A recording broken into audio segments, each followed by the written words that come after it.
This is SNL Saturday Night Live actually in America. Not this new UK version, but the American version on Weekend Update has gone for her again. And this was the most savage tick yet. I mean, they actually call her a tick. Watch this. Yeah. Okay. King Charles visited the U.S. to mark the 250th anniversary of American independence from Britain and to seek the release of a British hostage being held by an American I tried so hard. Did you like it?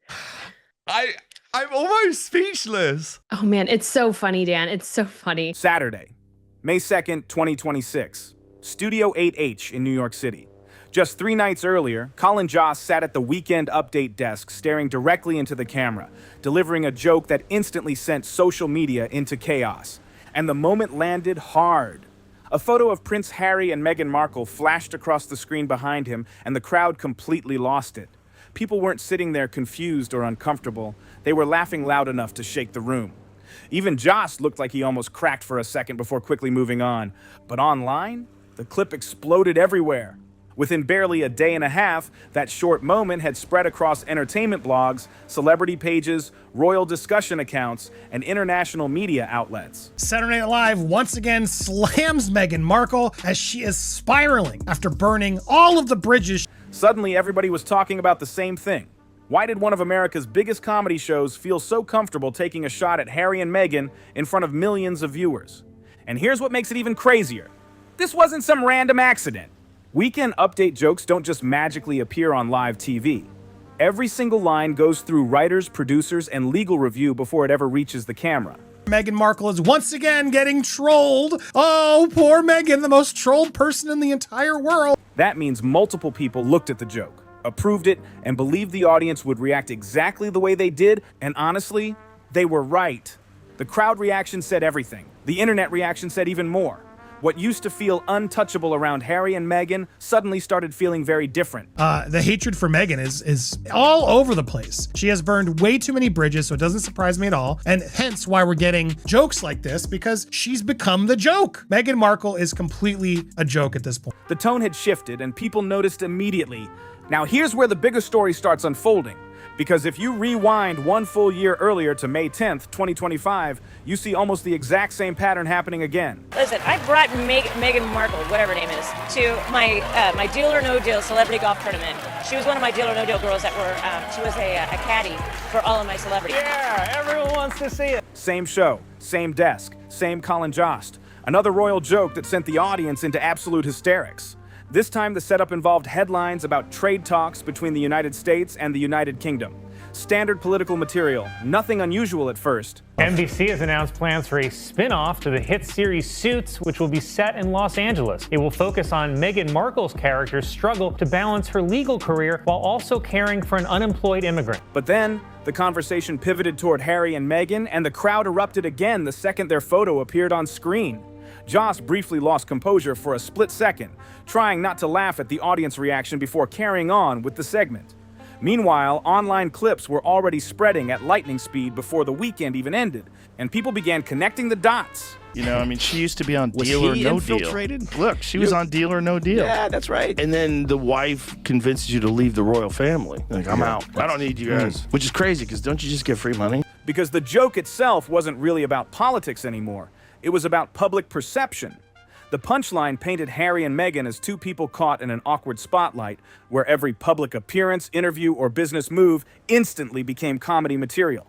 That's a massive shift when you think about it. Not long ago, the couple were treated like media royalty in America.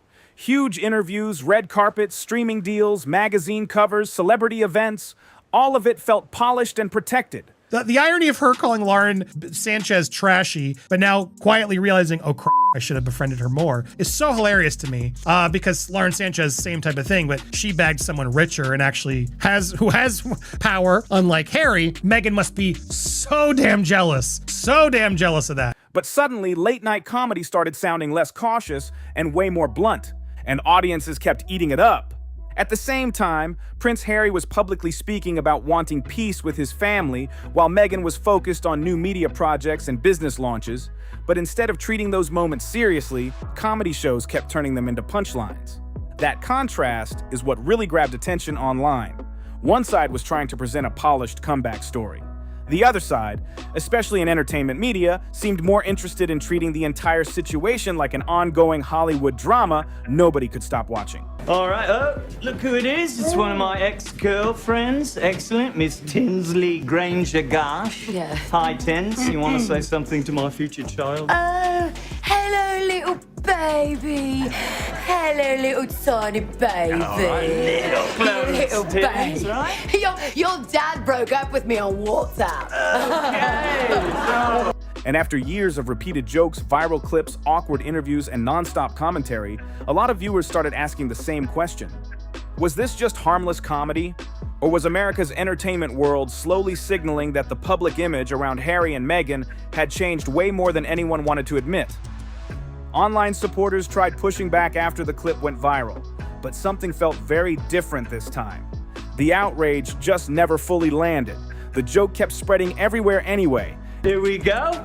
Come on, your grandpa, Prince Charles, right? Say hello, Dad. Hello. All right, do you want to say anything to your future grandchild? Yes. Hello. Entertainment pages reposted it non-stop. Celebrity commentators reacted to it, and royal discussion accounts kept replaying the moment across social media all weekend long. And that's what really stood out. Back in the earlier years, even mild jokes about Harry and Meghan would trigger massive online battles for days. But by 2025, the reaction looked way calmer. The internet had changed. The energy around the couple had shifted, and people could feel it immediately. Even more surprising, the 2025 joke basically opened the door for the even bigger 2026 moment that came after it. Same show, same writer's room, same audience type. But this time the laughs sounded even louder and the reaction online moved even faster. And here's where things get interesting. These comedy shots didn't suddenly appear overnight. All right, we're gonna donate. Someone's trapped under the gift something. Oh my God, Grandma! Grandma, you're on the floor! What's going on? What happened? Am I king? No! Dad, she's fine! Oh! Well, good. SNL had been joking about Harry and Meghan years before the public fallout became non-stop headline material. Go all the way back to April 13th, 2019. The show aired a fake royal home video sketch called Royal Baby Video. Emma Stone hosted the episode, while cast members played exaggerated versions of the royal family for laughs. And the audience absolutely loved it. One line in particular got huge reactions because it hinted at tension inside the royal world long before interviews, documentaries, memoirs, or public statements started dominating headlines later on. That's the wild part when you look back now. At the time, viewers mostly saw it as edgy comedy, but years later, royal commentators online started revisiting the sketch because some of the jokes suddenly felt strangely predictive. For Gran, please, you want to say hello to your future grandchild? Oh, hello. Welcome to the family. I already love you with all my heart. Oh, Gran. Even though you're half American, which means you're half traitor. All right, thank you, Gran. And nobody involved tried to walk the jokes back afterward either. No public corrections, no major apologies, no panic from the network. The sketches stayed online, clips kept circulating, and certain punchlines basically turned into internet memes that royal watchers still repeat today. One deadpan line especially took on a life of its own.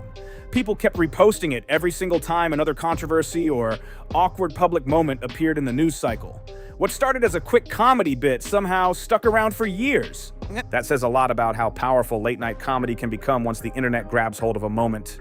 Now, before getting deeper into Harry and Meghan coverage... And here she is, your Aunt Kate Middleton. All right, the papers keep saying she's feuding with your mum, but that's not true. No, right? No. we're not feuding. Why? Why would we? Because I follow all the strict rules and she doesn't, and people love her for it? No, I love that. Excuse me? Another royal figure also became a massive comedy target on American television around the same period. By early 2022, Prince Andrew was already facing enormous public criticism and non-stop negative press coverage. SNL leaned directly into that public image during Weekend Update, delivering several sharp jokes about the situation. The crowd reaction was immediate. Jost delivered the lines completely straight-faced while the audience exploded with laughter. The tone wasn't cautious at all. It was cold, blunt, and designed to hit hard. And over time, the jokes only became more aggressive. By late 2025, more royal headlines pushed Andrew back into public discussion, and SNL addressed it again during another Weekend Update segment. This time, Michael Che handled the joke, and the reaction inside the studio was intense enough that entertainment outlets immediately started covering the clip the next morning. Some outlets even described the segment as one of the harshest royal punchlines the show had aired in years. Now, to be completely fair here, context matters. Public allegations and investigations are serious subjects, and accusations alone do not equal guilt. Andrew Mountbatten Windsor, the former prince and current river corpse, has been arrested and now may be banned from ever taking the throne. In fact, the royal family said the only way he can become king is if it comes down to either him or Meghan. But what stood out wasn't just the joke itself, it was the fact that NBC's comedy writers clearly felt confident enough to make those jokes in front of a national audience. That confidence tells you something important. By that point, certain royal figures had fully crossed over from protected public personalities into recurring comedy material for American television. And once that shift happens, it becomes incredibly hard to reverse. Because in the entertainment world, once audiences start expecting the punchline, the writers usually keep delivering it. And then came the moment that really tied the whole story together. May 2nd, 2026. Same Weekend Update segment, same audience, same energy inside the studio. Colin Jost had already delivered jokes involving Harry and Meghan, and the crowd was fully locked in by that point. Then came the closing punchline. A photo of Prince Andrew appeared on screen as another sharp royal joke landed, and the audience reaction instantly shifted from shocked gasps to loud laughter echoing across the studio. Within hours, entertainment outlets and celebrity blogs were already covering the segment online. And honestly, that reaction told a much bigger story than the joke itself. Because by now, SNL wasn't treating royal headlines like rare special events anymore. The royal family had basically become recurring material for mainstream American comedy. Different names, different scandals, different headlines. But the same pattern kept repeating. That's the important part, people noticed. The show framed each royal figure in a very specific way. Harry and Meghan became symbols of non-stop public drama and media attention. Andrew became shorthand for controversy and embarrassment. And King Charles often got portrayed as the exhausted figure stuck in the middle of everything. Whether viewers agreed with those portrayals or not, the audience reaction stayed consistently huge. Now, this leads directly into one of the most talked about SNL royal moments from late 2023.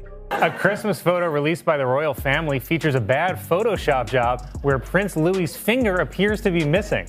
And this is sweet. Meghan Markle said she has a finger they can use if they need it. December 16th, 2023. The Wales family holiday card gets released online, and almost immediately people begin questioning parts of the image. Social media exploded with theories, editing accusations, and non-stop debates over whether the photo had been altered.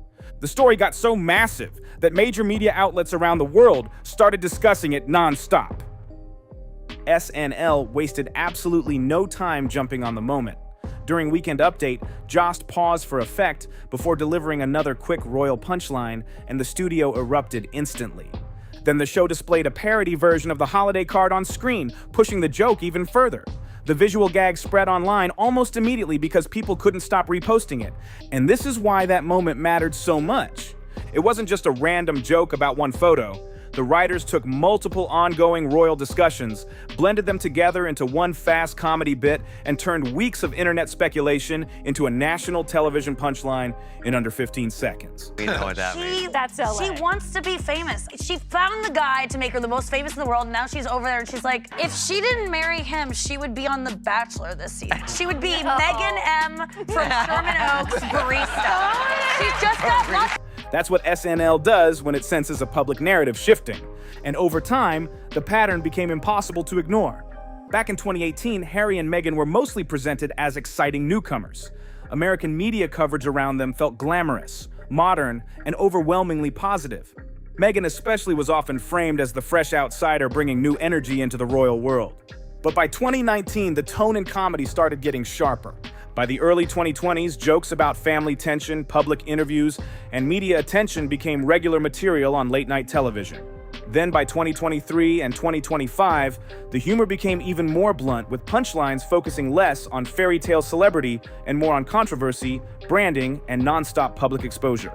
And audiences kept responding louder every single year. That's the part that really stands out looking back at the timeline. This doesn't feel like one random comedy segment anymore. It feels like a long-running shift in public perception happening in real time through entertainment media. Every year, the jokes got bolder, the reactions got bigger, and the online discussion became harder to ignore. I'm black and I'm British. Basically, I'm what the royal family was worried the baby would look like. Meanwhile, Harry and Meghan kept pushing forward with interviews, business launches, documentaries, media appearances, and lifestyle branding. But late-night television kept circling back to the same idea over and over again: public fatigue with non-stop royal drama. That contrast became comedy gold for writers. And whether people support Harry and Meghan or criticize them, one thing is clear. SNL recognized early that royal headlines were becoming less about tradition and more about celebrity culture, internet discourse, and public image management. That's why the jokes evolved the way they did. Now here's the wildest part. A lot of people assume this all started recently, but it actually goes all the way back to the royal wedding itself, May 19th, 2018.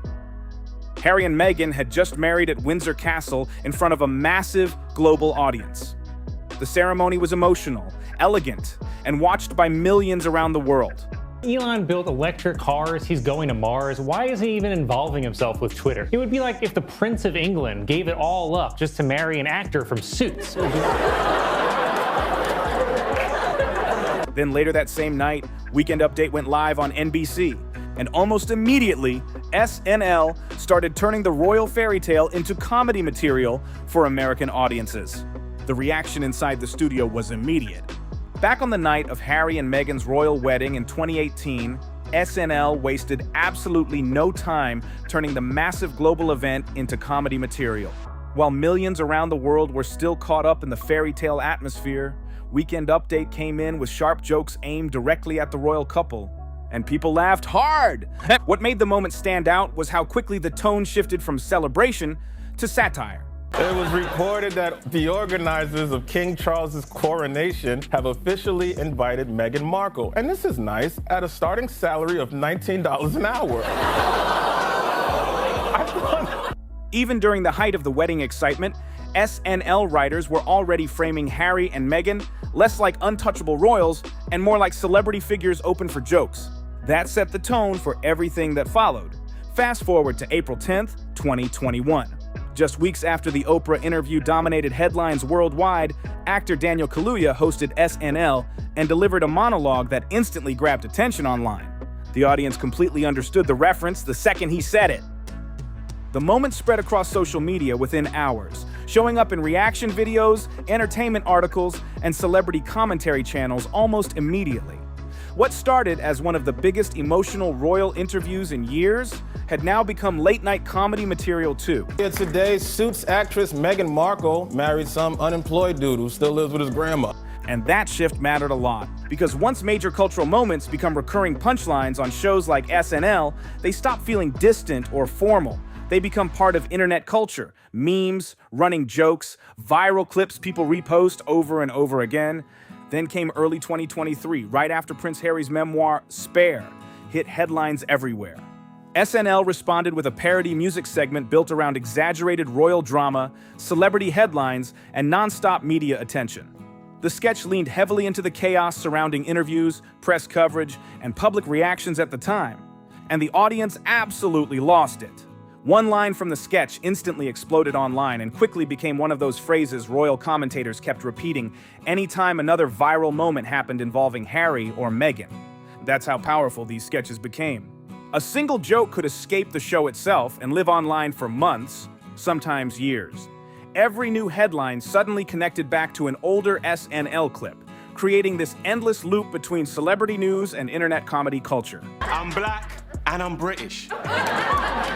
Basically, I'm what the royal family was worried the baby would look like.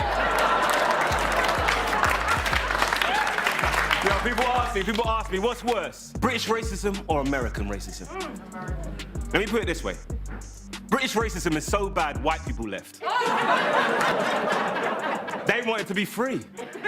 free to create their own kind of racism. And if you look at the timeline carefully, you can actually see the progression happen step by step. 2018, playful wedding jokes. 2021, direct references to major interviews and public claims. 2023, full parody sketches built entirely around royal media drama.